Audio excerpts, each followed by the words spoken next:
Penjara di musim salju, seorang bapak kepala sipir memberikan berkas kepada seorang anak bernama Yiseng tentang sebuah kasus penculikan dan pembunuhan yang dilakukan oleh Lee Yonggu. Kemudian Yesung membawa pulang berkas yang diberikan kepadanya. Lalu Yesung datang ke tempat peramal dan teman si peramal yang bernama Bongsik.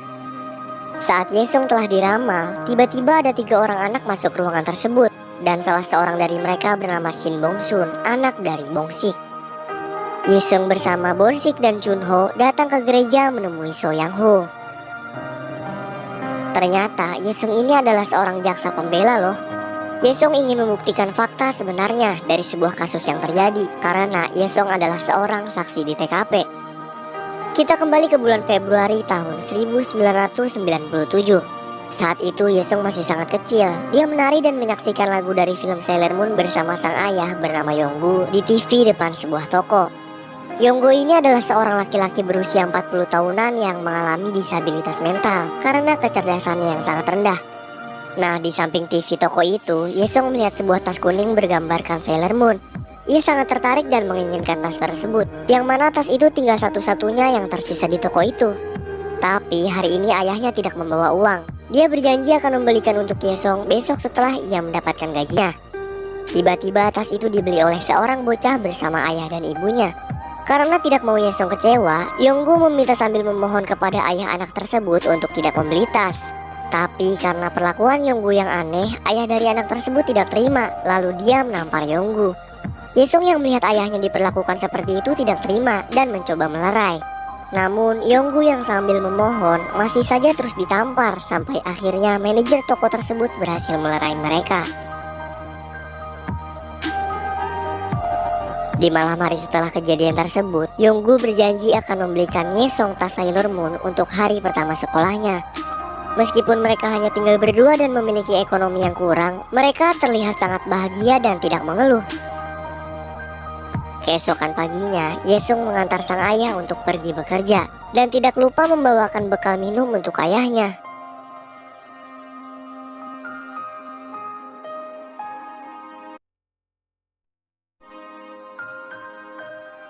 Pekerjaan Yonggu adalah sebagai petugas parkir di sebuah tempat bernama Happy Mate.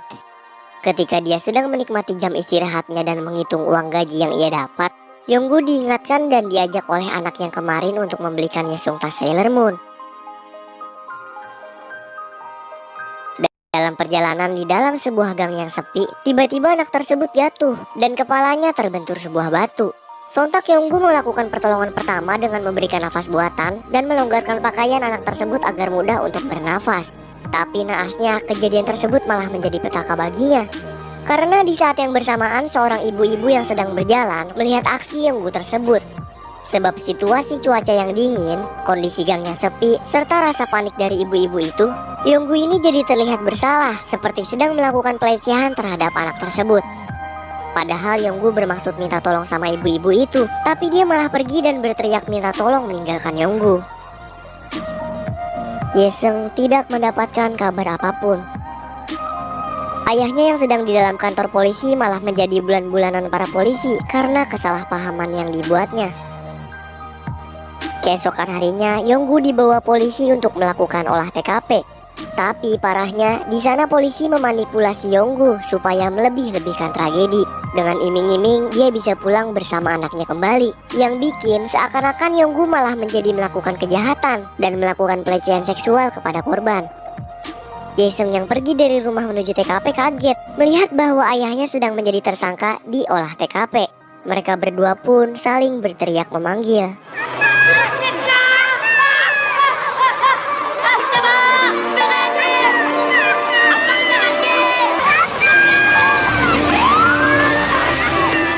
Duh, sebenarnya apa sih yang dipikirin para polisi yang mengintimidasi Yonggu saat itu? Yonggu menjadi tahanan dengan nomor baju 5482 di dalam sebuah penjara. Dia terjerat kasus S4, kasus penculikan, pembunuhan, dan pemerkosaan anak. Yonggu melihat sebuah telepon. Dia mencoba untuk menghubungi Yesung, tapi tentu saja Yonggu tidak diberikan, dan dia malah kena pukulan gagang telepon dari kepala sipir. Ini adalah pertemuan pertama Yonggu dan ketua sipir bernama Jang Min-hwan. Yonggu langsung diseret dan dimasukkan ke dalam sel nomor 7 bersama 5 tahanan lainnya yang bernama Bongsik, Chunho, Manbeom, Leader, dan kakek Seo. Di dalam sel, Leader memerintahkan Chunho untuk membaca buku catatan kasus yang dibawa oleh Yonggu. Mendengar kasus penculikan, pembunuhan, dan pelecehan yang Yonggu lakukan, para tahanan itu langsung memukuli Yonggu sambil menutupinya dengan spray. Tapi setelah membaca keputusan sidang dan hukuman mati yang akan diterima Yonggu, mereka berhenti dan tidak lagi memukulinya. Malah si Leader seakan bertukuk lutut di hadapannya.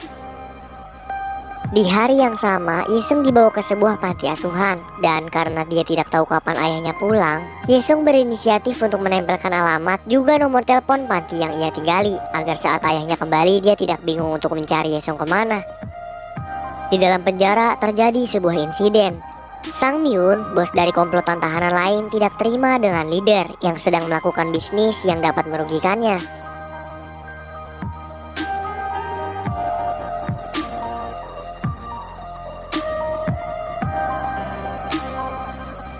Sang Myung menyuruh anak buahnya melancipkan ujung sikat gigi untuk menusuk Leader. Beruntungnya, Yonggu yang melihat hal tersebut berlari mengorbankan dirinya untuk melindungi Leader. Leader yang mengetahui hal tersebut kembali membalas dengan memukuli Sang Myun hingga terjatuh.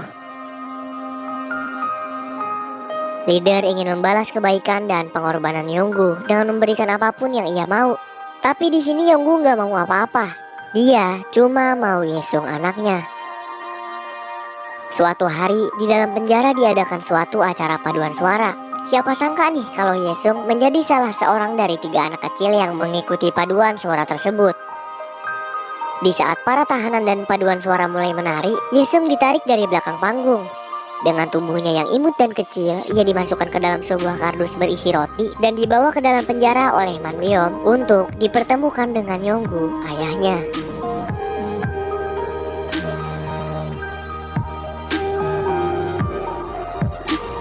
Ini adalah saat pertemuan ayah dan anak yang bikin sedih loh. Yonggu sangat berterima kasih kepada mereka yang sudah membantunya dapat bertemu dengan Yesung. Mereka takut jika ketahuan para sipir karena bisa aja akan diperpanjang masa hukumannya. Situasi juga menjadi rumit karena Bongsik yang panik berteriak memanggil dan mencoba melaporkannya kepada sipir. Mendengar teriakan dari Bongsik, sipir pun menghampiri sel mereka. Dengan cepat, Yesung duduk bersembunyi di bawah Bongsik dan memegang jarinya dengan tatapan yang memelas. Hingga akhirnya Bongsik kesian. Walau 30 menit berlalu, Yesung belum puas bertemu dengan ayahnya. Dan sekarang Yesung harus pulang. Yesung bersikukuh tidak mau meninggalkan sel. Malah dia ingin hidup di sana bersama sang ayah. Semua dalam keadaan panik dan Leader pun membuat janji kepada Yesung bahwa nanti dia akan membawanya lagi ke dalam sel dan bertemu dengan Yonggu. Saat Yesung akan dikembalikan ke kelompok paduan suara oleh Manbeom, dia terlambat. Bis yang dinaikinya sudah pergi dari penjara tersebut dan meninggalkan Yesung di dalam penjara. Ya jadi deh Yesung tinggal di dalam sel bareng tahanan yang lain. Di dalam sel, Yesung menikmati kebersamaan yang ia lakukan bersama ayahnya. 밥 먹다 똥 싸고 별 지랄들 다 하는구나. 뭐야 얘. Di saat mereka semua melakukan tugas kebersihan, Chunho mengajak Bongsik, Manbeom, Leader, dan kakek Seo untuk berencana mengeluarkan Yesung dari dalam penjara dalam 2 hari ke depan saat acara keagamaan tepat di hari kedatangan Yesung. Di malam harinya saat semua akan tidur, tiba-tiba Manbeom mendengar kalau sipir sedang jalan mendatangi sel mereka. Sipir itu berkata bahwa dia mendengar ada suara perempuan di dalam sel mereka. Beruntungnya, dengan cepat Leader menyembunyikan Yesung. Tibalah di hari mereka melakukan rencana untuk mengeluarkan Yesung. Secara bergantian, Chunho, Manbeom, dan Leader membawa Yesung menuju panggung. Tapi nih, rencana mereka berantakan. Yesung dan Leader sungguh terkejut saat melihat bahwa yang datang bukannya acara paduan suara, melainkan para biarawan yang sedang melakukan acara keagamaan. Dengan perasaan marah, Leader menyalahkan dan memukuli Chunho yang salah dalam membuat rencana. Gelagat mereka yang menyembunyikan Yesung dalam sel semakin tercium. Di malam yang sama, saat Minhwan melihat-lihat hasil foto dari acara paduan suara yang diadakan di penjara, dia melihat ada yang ganjil dari foto tersebut karena menghilangnya 1 dari 3 anak kecil yang ada di atas panggung. Terus bener aja nih firasat dari ketua sipir. Saat dia menghampiri sel nomor 7, dia mendapati seorang bocah perempuan yang sedang disembunyikan oleh para tahanan. Di luar hujan turun sangat deras. Ketua sipir dan seorang sipir lainnya menyeret Yonggu keluar dari dalam sel menuju ke lapangan dalam penjara. Sedangkan Yesung yang sudah ketahuan sekarang berada di dalam ruangan staf. Yonggu terus berbicara mau ketemu anaknya dan bilang kalau dia itu nggak bersalah. Hal itu pun membuat ketua sipir menjadi kesal. Kemudian ia membanting dan menendang Yonggu. Ya ampun, parah banget. Akibat dari kejadian itu, semua tahanan dikeluarkan dari dalam sel dan dilakukan pemeriksaan satu persatu. Di sisi lain, Yonggu menjadi tersangka dan dibawa ke dalam sel pengasingan dengan tubuh yang terikat. Yesung saat ini juga sudah kembali ke panti asuhan dan terus menangis karena berpisah lagi dengan sang ayah. Di malam berikutnya, saat Yonggu masih berada di dalam sel pengasingan, terjadi kebakaran di salah satu sel. Dan penyebab dari kebakaran tersebut adalah Sang Myung yang terus membakar dan menyebarkan api dengan bensin yang ada di tangannya. Kejadian itu membuat para sipir mengevakuasi semua tahanan yang ada di dalam sel menuju ke halaman. Yonggu juga berhasil dikeluarkan dan dilepaskan oleh seorang sipir dari dalam sel pengasingannya. Minhwan berada di tempat yang sama dengan Samyun. Dia sedang membujuk Samyun untuk berhenti melakukan hal gila tersebut. Beruntung, Yonggu yang melihat ketua sipir dan Samyun masih berada di dalam ruangan terbakar, mencoba menolong mereka berdua. Tapi karena emang keadaan udah kacau dan gak ada yang mau bantu, tanpa pikir panjang Yonggu masuk ke dalam kobaran api, lalu menolong mereka berdua. Keesokan harinya, Minhwan terbangun di dalam ruang kesehatan. Dia tidak mengingat apa yang terjadi. Saat dia bertanya kepada dokter, dokter pun menjelaskan bahwa Yonggu lah yang sudah menyelamatkan nyawanya dari kebakaran tersebut. Nah, dokter itu malah merasa janggal. Kenapa ada seorang penculik aneh yang malah menyelamatkan dan bertaruh nyawa untuk orang lain? Yesung sudah mulai masuk sekolah. Ia pun ke kelasnya untuk belajar. Guru Yesung sangat khawatir sampai dia memeriksa tempat tinggal Yesung dan tidak ada siapa-siapa di sana. Di dalam kelas, Yesung meminta gurunya untuk menemani Yesung berkunjung ke penjara dan bertemu dengan sang ayah. Selama kunjungan, Yesung dan Yonggu terlihat senang bisa berbicara kembali. Mereka pun ngobrol dan bercanda dengan sangat gembira. 냉장고 2층. Tapi itu tidak bertahan lama saat seorang sipir menarik keluar Yonggu. Yonggu pun berjanji bahwa dia akan keluar dan pulang saat jam 10 nanti.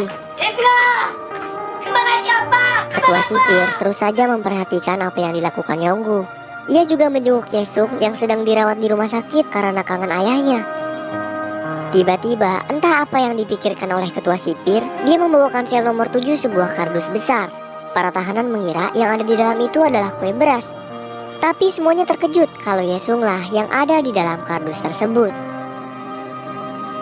Kemudian Yonggu diminta untuk menuju ke ruangan ketua sipir dan bertemu langsung dengannya. Di sana ia pun mengucapkan banyak-banyak terima kasih karena telah mempertemukannya dengan Yesung. Hari-hari berjalan seperti biasa. Minhwan pergi ke kantor polisi untuk meminta berkas dari kasus Yonggu. Dia ingin membawa berkas itu untuk diperiksa, tapi seorang polisi tidak mengizinkannya. Beberapa kali ketua sipir menjemput Yesung dari sekolah dan mengajaknya berkunjung langsung ke dalam sel nomor 7. Di dalam sel, Yesung terlihat sangat akrab dan sangat disenangi oleh para tahanan di dalam sana. Saking akrabnya nih, Yesung mengajari leader cara menulis dan membaca. Dia juga turut membantu Bongsik untuk menghubungi istrinya yang baru melahirkan, serta memberi nama anaknya.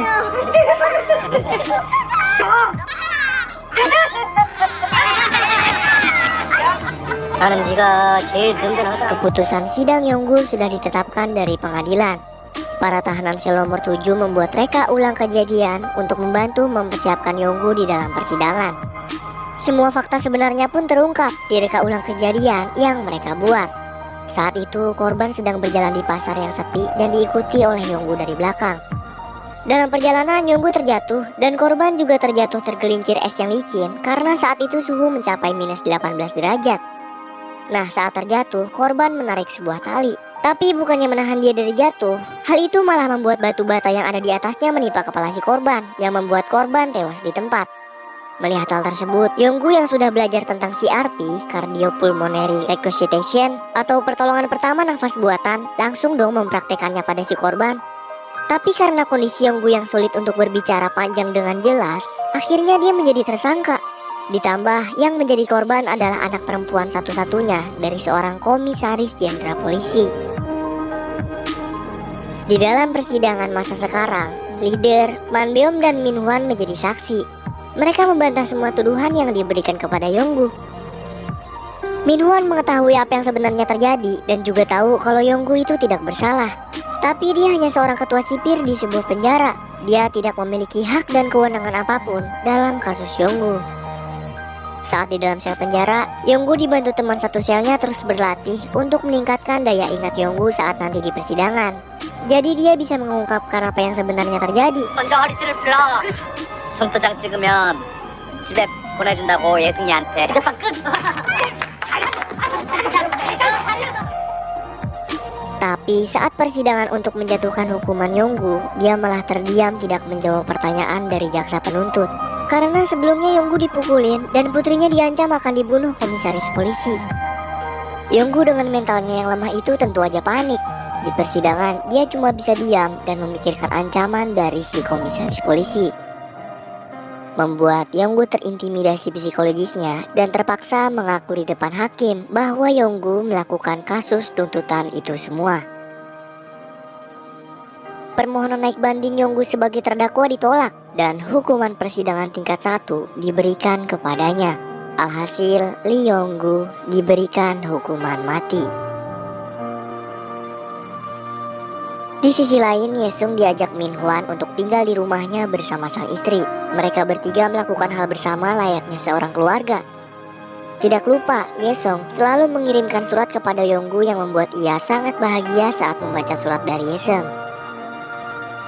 Hari penetapan hukuman mati Yonggu semakin dekat, tepatnya pada tanggal 23 Desember. Sebentar lagi akan diadakan pentas bakat tahunan di dalam penjara. Para tahanan sel nomor 7 membuat sebuah rencana besar untuk menyelamatkan Yonggu dari hukuman mati. Mereka akan memanfaatkan pentas tersebut untuk menyelamatkan Yonggu kabur dari penjara.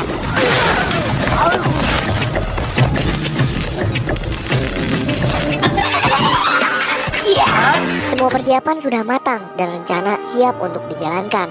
Hampir semua tahanan pun membantu rencana meloloskan diri Yonggu. Pentas diawali dengan sulap yang dilakukan oleh seorang sipir.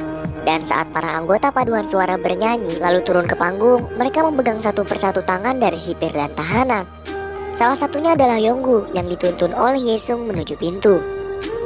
Di balik pintu tersebut, sudah ada balon udara yang siap terbang. Para tahanan sel nomor 7 mengajak Yesung dan Yonggu agar segera menaikinya dan terbang keluar dari penjara tersebut. Setelah berhasil terbang, mereka pun bersorak-sorai.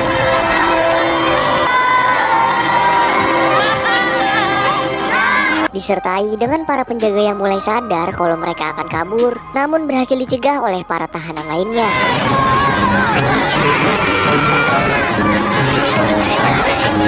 Tapi semua itu gagal, hanya karena seutas tali yang mengikat pada keranjang balon udara tersebut tersangkut di pagar dari pembatas. Walaupun begitu, Yonggu dan Yesung sangat menikmati pemandangan sunset pada sore hari itu.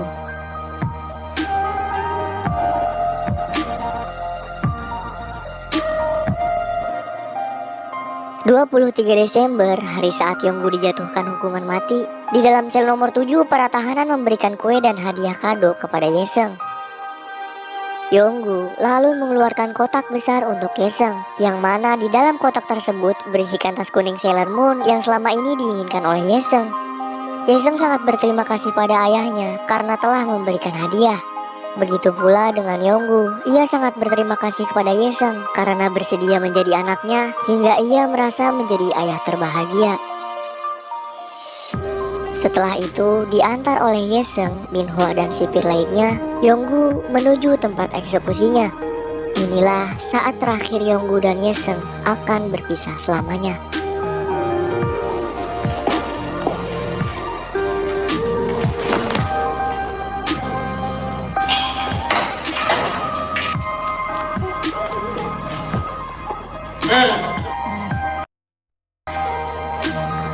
Kesiannya.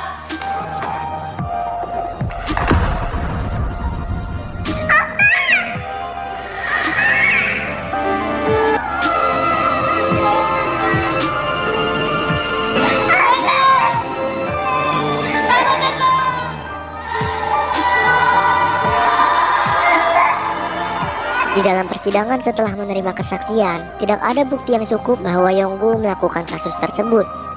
Lalu hakim pun memutuskan bahwa Yonggu tidak bersalah dan menarik hukuman mati dari Yonggu.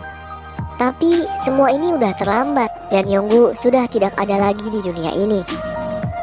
Saat ini Yesung hanya ingin membuktikan kepada semua orang yang ada di persidangan bahwa Lee Yonggu tidak akan dan tidak pernah melakukan kejahatan yang sangat keji tersebut.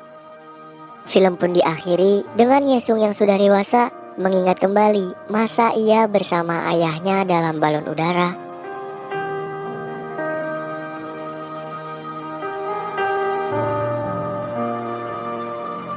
Nah, itulah akhir dari film Miracle in Cell No. 7.